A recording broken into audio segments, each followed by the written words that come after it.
नमस्ते, मैं हूं किशोर अजवाणी और अब सवाल घर घर का। हमारे साथ आज हैं मैक्स अस्पताल की associate director internal medicine doctor Monika Mahajan और नेफ्रॉन क्लिनिक के chairman doctor Sanjeev Bagai. Doctors, आप दोनों का स्वागत है। फिर हम छोटे छोटे सवाल लेकर हाजिर हैं बड़े बड़े डॉक्टर्स के सामने। डॉक्टर बगई, सबसे पहला सवाल आपसे, फ्रिज में सामान नहीं रखना है क्या? फ्रिज में सामान रख सकते हैं, जो नॉर्मल जो आप रूटीन किचन का सामान रख सकते हैं। आपने जैसे सामान घर में आए, खाली एक ही प्रिकॉशन रखना है कि जो चीजें धुल सके उनको साबुन के पानी से धो लीजिए और जो बाहर का जो पैकिंग है उसको आप फेंक दीजिए। अच्छा। किचन में जो लेडीज हैं या जेंट्स हैं या जो हेल्पर हैं, उनके हैंड वॉशिंग को आपने ज्यादा ध्यान देना है ताकि वो अपना हैंड क्लीन रखें। ओके, तो बस ये एहतियात बरतनी है। सामान, खाने पीने का सामान जो है वो फ्रिज में जरूर रख सकते हैं और फ्रिज का रखा हुआ सामान इस्तेमाल भी कर सकते हैं।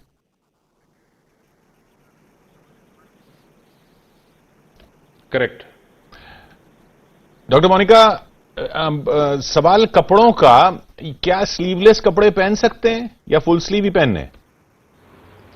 अभी तक कोई भी स्टडी में ऐसा नहीं डॉक्यूमेंट हुआ कि कपड़ों के थ्रू वायरस का ट्रांसमिशन होता है, तो आप जैसा चाहें वैसे कपड़े पहन सकते हैं। और अब गर्मियां आ रही हैं तो लाजमी है कि आप हाफ स्लीव्स भी पहनेंगे, तो उसमें कोई दिक्कत नहीं है। पर जब आप हाफ स्लीव्स पहन रहे हैं तो आप हाथ धोने के साथ साथ जो है वो अपने बाजू भी धो सकते हैं साबुन और पानी से। अदरवाइज कोई भी तरह का कपड़ा पहनने में कोई दिक्कत नहीं है। तो ऐसा कुछ नहीं है कि क्योंकि वो बॉडी जितनी एक्सपोज रहे या बची रहे, ऐसा कुछ नहीं है? जितने एक्सपोज्ड एरियाज हैं बॉडी के उनको साबुन और पानी से धोना है। सो उसके लिए जरूरी है कि अगर आपने हाफ स्लीव्स पहना हुआ है तो आप बाजू तक साबुन का इस्तेमाल करें, बट अदरवाइज किसी भी तरह का कपड़ा पहनने में प्रॉब्लम नहीं है। अच्छा डॉक्टर बगई, सुबह टहलने की जो बात है वो उस पर कई राय आ रही है। सुबह टहलने जाएं न जाएं, जा सकते हैं?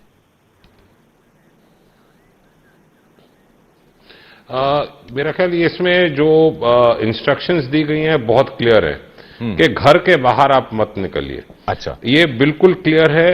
अगर आपने एक बारी इसकी अगले कुछ दिनों में छूट दी तो आप बहुत से ज्यादा लोगों को देखेंगे सुबह मॉर्निंग वॉक जाने के लिए और फिर उसमें दिक्कत आ सकती है। ठीक है, तो घर के अंदर ही जो एक्सरसाइज कर सकते हैं वो करें। बिल्कुल बिल्कुल। डॉक्टर मोनिका, अब घर में काम करने वालों को बुलाना शुरू कर दें अगर अलाउ हो जाता है तो?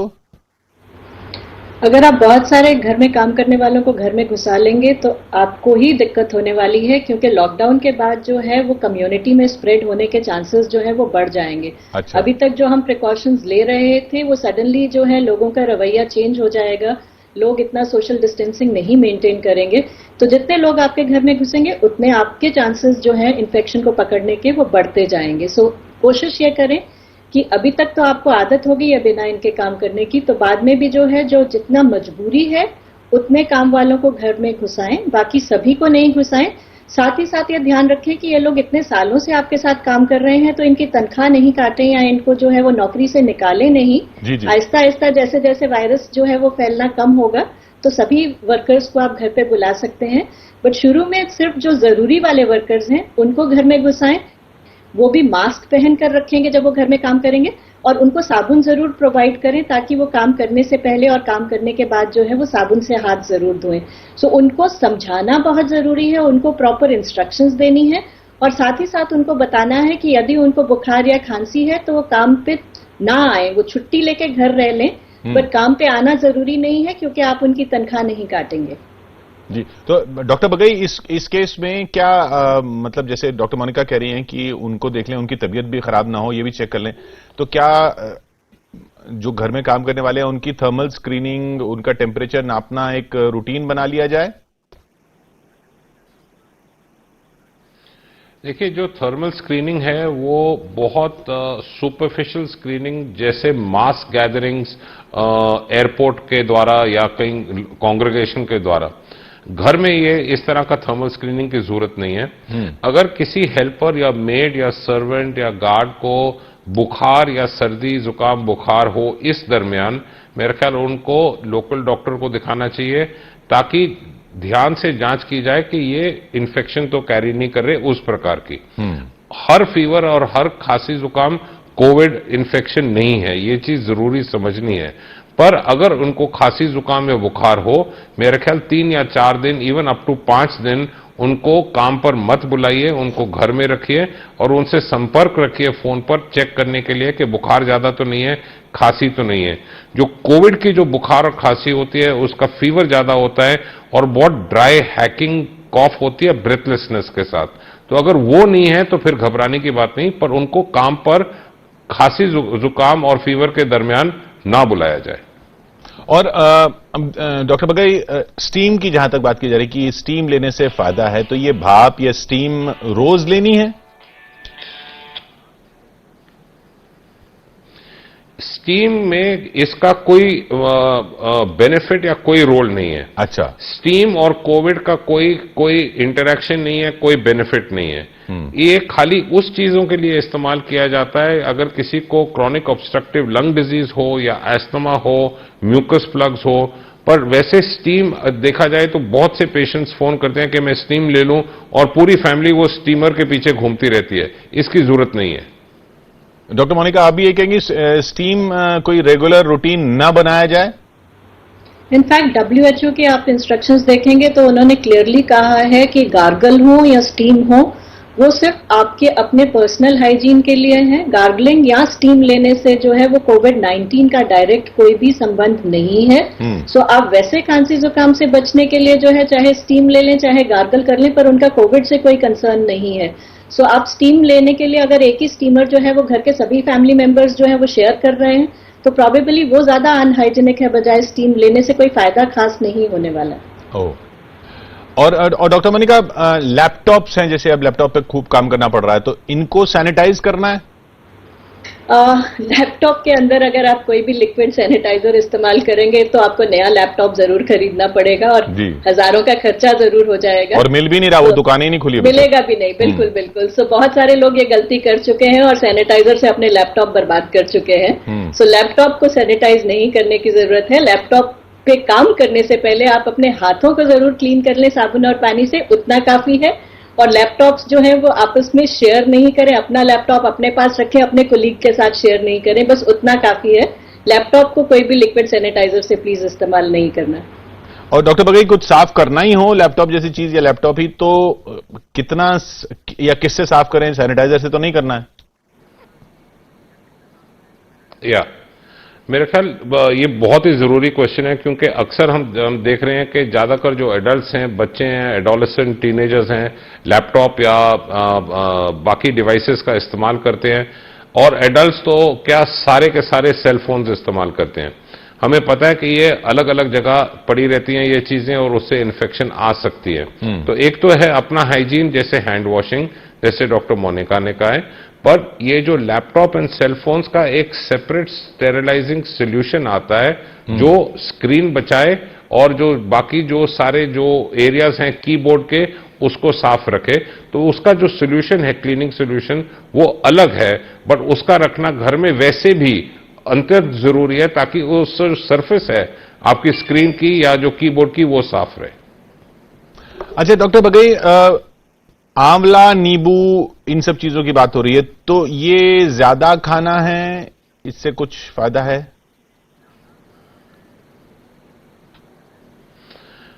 ये सवाल मेरा ख्याल हर दिन कम से कम 10 बारी हर डॉक्टर को पूछा गया है। जी जी। मैं आपको डिटेल में ये बताता हूं, कोई भी होम रेमेडी या स्पेसिफिक फूड आइटम से ना कोई लाभ है ना कोई डिसबेनिफिट है। कोई भी आप चीज खाना चाहें वो आप खा सकते हैं। खाली इस चीज का ध्यान रखिए कि आपका जो फूड हो जहां तक हो सके घर का fresh, hygienic, homemade, balanced diet हो। अक्सर फैमिलीज में देखा गया है, स्पेशली नॉर्दर्न इंडियन फैमिलीज में, कि वो अपना कोई नुस्खा, अपना कोई मिक्सचर बनाते हैं। कोई तोरी डाल रहा है, कोई करेला डाल रहा है, कोई बाकी चीजें डाल रहा है, कोई पत्ते डाल रहा है, कोई जड़ी बूटी डाल रहा है। समटाइम्स इस चीजों के साथ हानि भी हो सकता है, हानि भी हो सकती है। हमने ये बहुत बारी देखा है, स्पेशली डेंगू सीजन में लोग बहुत ज्यादा पपीते का छिलका और करेले के छिलके और ये सब इस्तेमाल करते हैं। वो प्लेटलेट्स बचाते नहीं। समटाइम्स हमने देखा है कि प्लेटलेट्स कम हो जाते हैं इसके साथ। तो आपने कोई भी स्पेसिफिक कोई चीज के पीछे भागना नहीं है। जो आप नॉर्मली घर में खाते हैं वही काफी है।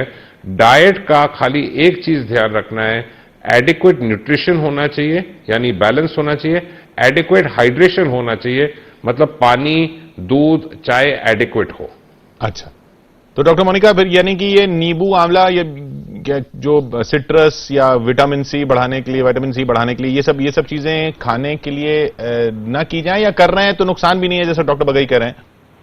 ये सारी चीजों में विटामिन सी नेचुरल फॉर्म में है, तो ये ओवरऑल आप सारा साल ही जितना चाहें उतना खा सकते हैं, बट इनका कोरोना के साथ जो है वो कोई विशेष प्रोटेक्शन एलिमेंट नहीं पाया गया है। सो अगर आपको नींबू और आंवला वैसे पसंद है तो खाएं, बट उसके लिए कोरोना से बचने के लिए नींबू और आंवला खरीदने की जरूरत बिल्कुल भी नहीं है। अच्छा, तो डॉक्टर मोनिका बेडशीट्स, चादरें ये रोज बदलनी है? वैसे ही रोज बदलनी चाहिए, लेकिन इसमें इस वक्त क्या खास ख्याल रखना है? नहीं, आप जितनी भी स्टडीज आप देखेंगे और WHO की गाइडलाइंस देखेंगे, उनमें क्लियरली बोला गया है कि ये कपड़ों के थ्रू जो है वायरस डायरेक्टली ट्रांसमिट नहीं होता है। तो आप जो है वो बेडशीट्स और घर के जो कपड़े हैं वो जिस रूटीन से पहले वॉश कर रहे थे उसी तरह वॉश करेंगे, और नॉर्मल डिटर्जेंट और सोप के साथ ही इन चादरों को जो है वो वॉश करेंगे। इसके लिए अलग से कुछ नहीं करना होता। सिर्फ प्रिकॉशन उन लोगों के लिए आती है जो कि कोरोना पॉजिटिव हैं और घर में होम क्वारंटाइन पे हैं।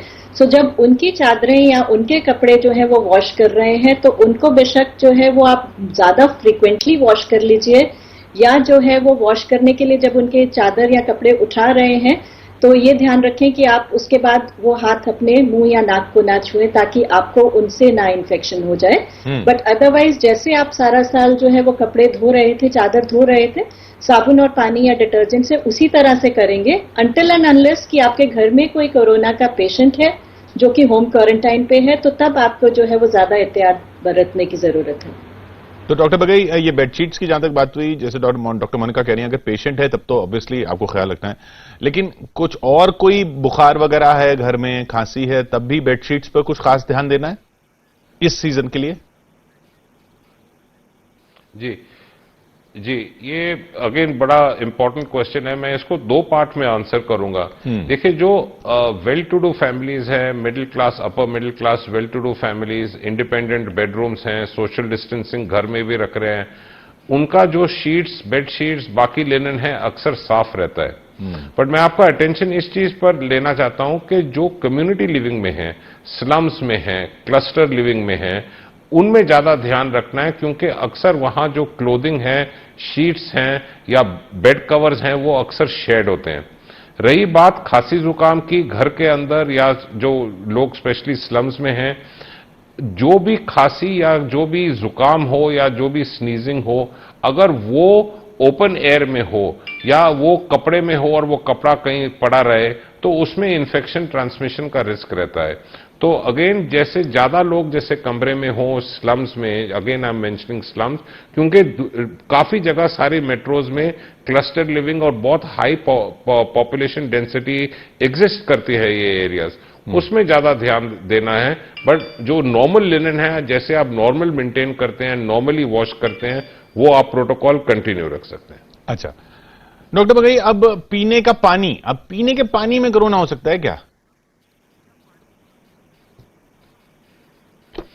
ये नहीं देखा गया, पर जो पीने का पानी वैसे ही इंडिया में कहा गया है कि उबाल के लिया जाए, स्पेशली जो स्मॉलर बच्चे हैं उनको तो उबाल के, प्रेग्नेंट मदर्स को उबाल के, अगर साफ पानी आरओ का ना मिले तो उबालिए। वैसे आरओ का पानी सब जगह मिलता है। अनक्लीन वाटर कोरोना में ज्यादा रिस्क नहीं है, बट वैसे जो intestinal infections, loose motion, dehydration, vomiting, typhoid का रिस्क और हेपेटाइटिस का रिस्क ज्यादा रहता है। बट वैसे पानी ओवरऑल जो आप प्रिकॉशंस रख रहे हैं वो वैसे का वैसे ही रखिए। तो डॉक्टर मोनिका, पीने के पानी के लिए खास ख्याल इससे ज्यादा नहीं, जितना है उतना, मतलब वो हर चीज के लिए रखना है, कोरोना के लिए कुछ खास पीने के पानी की एहतियात नहीं है? कोरोना के पॉइंट ऑफ व्यू से तो एहतियात नहीं है, बट अब गर्मियां आ गई हैं और इस मौसम में, गर्मियों में जो है वो वैसे ही पीने के पानी के साथ बहुत सारी बीमारियां हर साल हमारे देश में फैलती हैं, चाहे हेपेटाइटिस है या चाहे जो है वो टाइफॉइड है, और बहुत सारे लोगों को सिंपल डायरिया, गैस्ट्रोएंटेराइटिस तो होता ही होता है।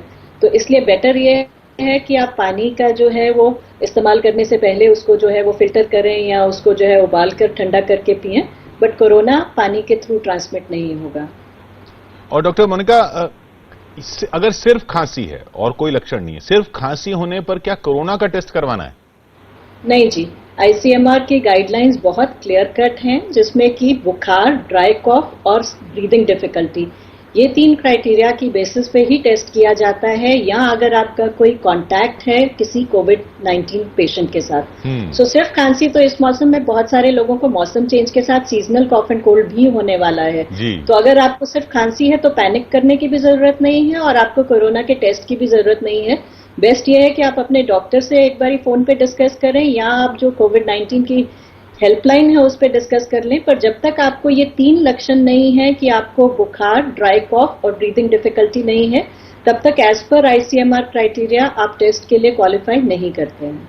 डॉक्टर बघेल, ये ना जैसा आपने भी कहा ड्राई कॉफ के बारे में, अब सिर्फ खांसी है जो हम डॉक्टर मोनिका से बात कर रहे थे, अब सिर्फ खांसी जो है, क्या ये इसमें कुछ खास देखना है कि सिर्फ खांसी में ये वाली खांसी ना हो? ये ड्राई कॉफ क्या होती है? लोगों को समझ में नहीं आता ड्राई कॉफ होती क्या है।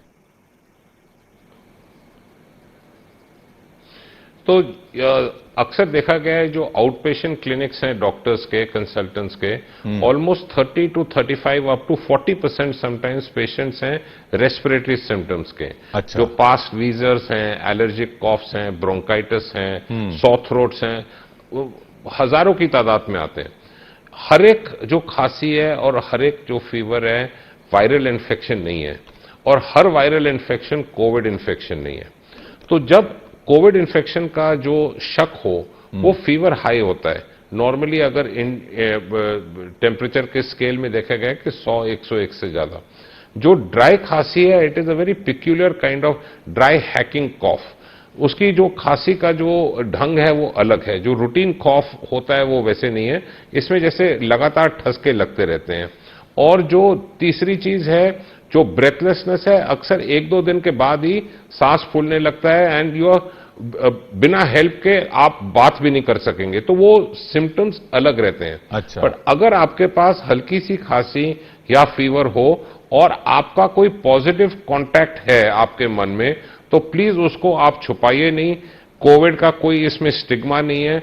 आप लोकल डॉक्टर से इमीडिएटली संपर्क करिए और अगर जरूरत पड़े तो टेस्ट कराइए। सबसे बुरी बात यह होगी कि अगर आपका कोई कांटेक्ट है किसी के साथ जो पॉजिटिव इन्फेक्शन कैरी कर रहा है और आप उसको वो डिस्क्लोज ना करो, तो फिर आप वो जो हम कहते हैं एसिम्प्टोमेटिक कैरियर या साइलेंट कैरियर हो सकते हैं, वो ज्यादा डेंजरस कम्युनिटी के लिए हो सकता है। और डॉक्टर बघेल, अब बुजुर्गों की अगर बात करें तो बुजुर्गों को क्या इम्यूनिटी वाली कोई दवा दे दें? लोग कह रहे हैं ये इम्यूनिटी की दवा ये ले लीजिए। ओके, सो राइट, जो ये पूरा जो ये चीज इम्यूनिटी का जो कॉन्सेप्ट है इंडिया में, मेरा ख्याल सारे इंडियंस को ये इम्यूनिटी का शब्द बहुत बेहद प्यारा है। क्योंकि ये एक social discussion, medical discussion, telephone discussion, social media discussion है कि ये इम्यून बूस्टर्स हैं। ये सब चीज गलत है। अगर आप किसी भी एज ग्रुप में बैलेंस्ड न्यूट्रिशन दें और वैसे कोई डेफिशिएंसी ना हो, तो आपकी इम्यूनिटी खराब नहीं होती है। जिन लोगों की इम्यूनिटी कम होती है वो अलग ब्रैकेट में होते हैं, जैसे जिसको कोई क्रॉनिक लिवर डिजीज हो, क्रॉनिक किडनी डिजीज हो, इम्यूनोसप्रेशन थेरेपी पर हो, या कैंसर ट्रीटमेंट पर हो, स्टेरॉयड ट्रीटमेंट पर हो, तो उनकी इम्यूनिटी कम रहती है। रही बात जो एल्डरली एज ग्रुप बियॉन्ड 65 के एंड स्पेशली बियॉन्ड 70-75 के, जो कॉमन चीजें हम सप्लीमेंट करते हैं वो विटामिन डी डेफिशिएंसी या B12 डेफिशिएंसी, बट वो भी डॉक्टर की सलाह पे। अगर आप लगातार विटामिन लेते रहें, अक्सर ज्यादा विटामिन और ज्यादा कैल्शियम से ज्यादा हानि हो सकती है। जो भी आप विटामिन दें वो किसी डेफिशिएंसी को कवर करने के लिए है। तो अगर आपके पास डेफिशिएंसी नहीं दिख रही क्लिनिकली, तो कोई स्पेसिफिक चीज देने की जरूरत नहीं है। डॉक्टर मोनिका, तो ना लें फिर ये दवाइयां, मतलब बुजुर्गों को भी ना दें? विटामिन खाने से ज्यादा जरूरी है कि आप हेल्दी खाना खाएं। तो जैसे डॉक्टर बगई ने कहा कि ओवरडोज से जो है हम इतने सारे केसेस देखते हैं जिनमें विटामिन की ओवरडोज की वजह से टॉक्सिसिटी हो जाती है। तो जब तक आपके डॉक्टर की सलाह नहीं हो तब तक आप जो है खुद से विटामिन की गोलियां ना खाएं तो ज्यादा बेटर है। सो डॉक्टर अक्सर जो है वो पहले असेस करते हैं कि आप वेजिटेरियन है कि नॉन वेजिटेरियन है, आपका मिल्क प्रोडक्ट्स का इंटेक कैसा है, आपकी ओवरऑल डाइट कैसी है, क्या आपको ऑस्टियोपोरोसिस या आपकी हड्डियां कमजोर हैं या नहीं है, आपको कोई विटामिन B12 की डेफिशिएंसी है या नहीं है। इन सारी जानकारी के बाद ही एक डॉक्टर डिसाइड करता है कि आपको क्या सिर्फ विटामिन B12 की जरूरत है, बी कॉम्प्लेक्स की, कैल्शियम की, विटामिन D की। सो बहुत सारे कारणों की वजह से जो है वो डॉक्टर आपको ये सब दवाइयां प्रिस्क्राइब करता है। सो रैंडमली ओवर द काउंटर ये दवाइयां खरीद के खाने का कोई रोल नहीं है। ये दवाइयां तो अगर आपको प्रिस्क्राइब की जाएंगी तो वो सारा साल भर प्रिस्क्राइब की जाएंगी। अभी कोरोना के बीच में उनको जाके दुकान से खरीद के लेने का कोई पर्पस नहीं है। आपको अगर ये रिक्वायरमेंट होगी तो आपका डॉक्टर असेस करके आपको बताएगा कि इनमें से आपको कौन से सप्लीमेंट की जरूरत है या नहीं है। ओवरडोज से नुकसान जरूर हो जाएगा, कोई फायदा नहीं होगा। और अब डॉक्टर मोनिका, जैसे लोग घरों में हैं तो सोशल डिस्टेंसिंग का पालन करना है, वो सब है, तो क्या लोग पूछ रहे हैं क्या पड़ोसी से मिलने जाएं सोशल डिस्टेंसिंग का पालन करते हुए? क्या उनसे मिल सकते हैं या ना जाएं? आपको क्या भरोसा है कि आपके पड़ोसी जो है वो उनको कोविड नहीं है या वो आपको अपनी पूरी हिस्ट्री बताने वाले हैं? आप पड़ोसी क्या किसी पे भी भरोसा नहीं करिए, सिर्फ अपने घर के मेंबर्स के साथ जो है वो रहिए। सोशल डिस्टेंसिंग में पड़ोसी को भी नहीं मिलना है। आप दीवार के आर पार जो है या फोन पे बात कर लेंगे, ठीक है, but the moment social distancing खत्म होगा तो उसमें जो है वो कम्युनिटी स्प्रेड होना शुरू हो जाएगा। सो पड़ोसी भी उतना ही खतरा है जितना बाकी लोग हैं। पड़ोसियों को जो है फोन पे बात कर लीजिए, पड़ोसियों को मिलने नहीं चाहिए। यानी डॉक्टर बगई, जैसे हम आपसे बात कर रहे हैं वैसे ही दोस्तों से भी बात की जाए अभी फिलहाल? आप बात करते रहिए हमारे साथ, हम बात करते रहेंगे।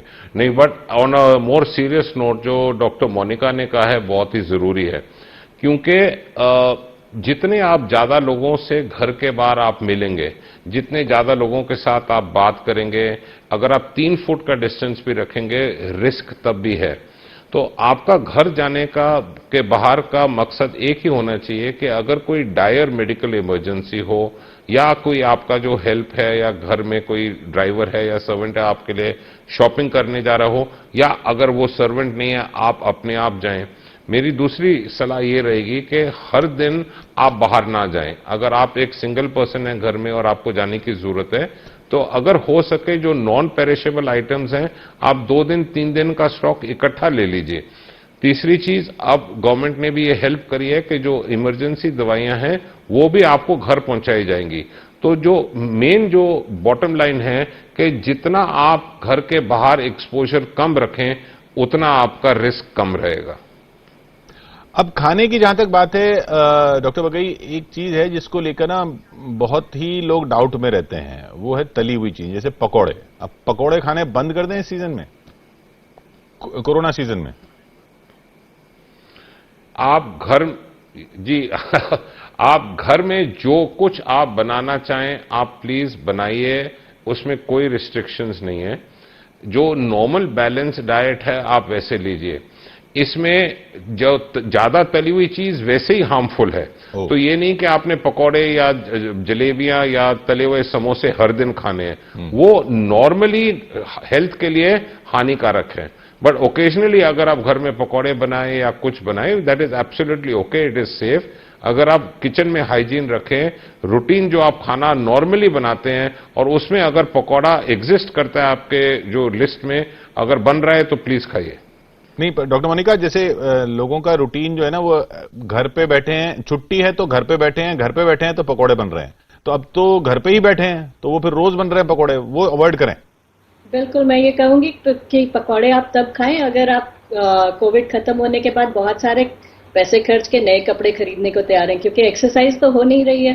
पकौड़े खाएंगे तो 2-4 किलो वजन तो बढ़ेगा ही बढ़ेगा। सो अगर आपके पास बहुत सारे पैसे हैं और आप अपने कपड़ों की क्लोथ्स की अलमारी को जो है वो चेंज करना चाहते हैं तो पकौड़े, पूरी, कचौरी सब कुछ खाएं।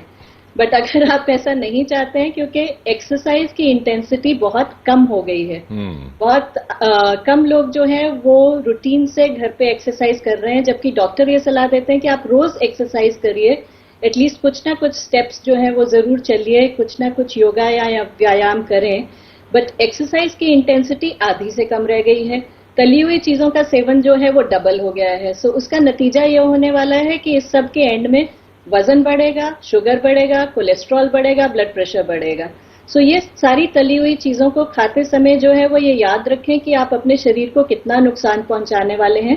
So once in a while आपने अपने मूड को चेयर अप करना है तो ठीक है, कोई घर में ओकेजन है तो ठीक है, हफ्ते में 1-2 बारी ठीक है। बट अगर आप हर रोज ही अपना मूड ठीक करने के लिए पकौड़े या पूरी कचौरी बनाने लगेंगे तो ये ठीक नहीं है। डॉक्टर मोनिका, एक कहा जा रहा है सांस रोक के पता चल जाता है कि भाई कोरोना है या नहीं, इतने सेकंड सांस रोक लीजिए पता लग जाएगा, तो ऐसे ये पहचान कर लें अपनी संतुष्टि के लिए? सारा सोशल मीडिया पे आ रहा है कि आप 10 सेकंड तक सांस रोक सकते हैं तो कोरोना नहीं है, बट इस में कोई पुष्टि नहीं है। और WHO ने क्लियरली कहा है कि ये कोरोना होने या ना होने का कोई सिम्टम नहीं है कि आप कितनी देर सांस रोक सकते हैं। सो इसके बेसिस पे आप नहीं कह सकते कि आप कोरोना नेगेटिव हैं। लेकिन डॉक्टर बगई, अगर सांस नहीं रोक पा रहे हैं कुछ सेकंड तक भी, तब क्या थोड़ा परेशान होने की जरूरत है? मेरा ख्याल वैसे ही इंडिया में जो क्वालिफाइड डॉक्टर हैं वो तो कम हैं, पर जो घर के डॉक्टर घूम रहे हैं वो काफी तादाद में हैं। प्लीज ये सारी चीजें ना ट्राई करिए, क्योंकि ये समटाइम्स रिस्की भी हो सकते हैं। ये सब सोशल मीडिया के थ्रू ये चीजें फ्लोट करती रहती हैं, एंड कोई आदमी को मिले तो उसमें वो 3 चीज और मिर्च मसाला डाल के फिर एक नदर ग्रुप में डाल देता है। ये सब चीज पूरी तरह गलत है, इसमें कोई चीज नहीं है। आप सांस बंद करके अगर कोरोना चेक करने लगे और ये चीज अगर वास्तव में सच है तो उसको आदमी को नोबेल प्राइज मिलना चाहिए। ये सब चीज गलत है, इस अफवाहों में बिल्कुल बिलीव ना किया जाए। वैसे कितनी देर तक एक आदमी सांस रोक सकता है, या ट्राई ही ना करें? जैसे आप नॉर्मल करें, जैसे अगर कोरोना का पूरा ये जो पेंडेमिक ना होता, कोई भी आदमी घर में बैठ के अपना सांस रोक के तो बैठा नहीं होगा। जैसे आप नॉर्मली चल रहे हैं, अगर आपका वॉकिंग पेस, अगर आपका क्लाइंबिंग द स्टेप्स, अगर आपका रूटीन घर में जो भी है, गेट है, वॉकिंग है, उसमें आप ब्रेथलेस नहीं है तो आपको ये चीज एक्सपेरिमेंट करने की कोई जरूरत नहीं है। अगर बैठे बैठे आपका सांस नहीं फूल रहा, अगर आप अस्थमा नहीं है आपको, तो ये चीजें एक्सपेरिमेंट करने की जरूरत नहीं है। जी, तो यही बस कुछ छोटे छोटे सवाल थे हमारे आप लोगों से। डॉक्टर मोनिका, डॉक्टर बगई, बहुत बहुत शुक्रिया आपका। बहुत छोटे छोटे सवाल हैं, हम जानते हैं आप बड़े बड़े डॉक्टर हैं, शायद आपके लेवल के ना हो, लेकिन हम हर डॉक्टर से ये माफी मांग लेते हैं, क्योंकि सवाल अब इसी तरीके के आ रहे हैं जिसमें होता छोटा है सवाल, लेकिन समस्या बड़ी कर देता है और पता नहीं लगता किससे पूछें। बहुत बहुत शुक्रिया आपका डॉक्टर बगई और डॉक्टर मोनिका।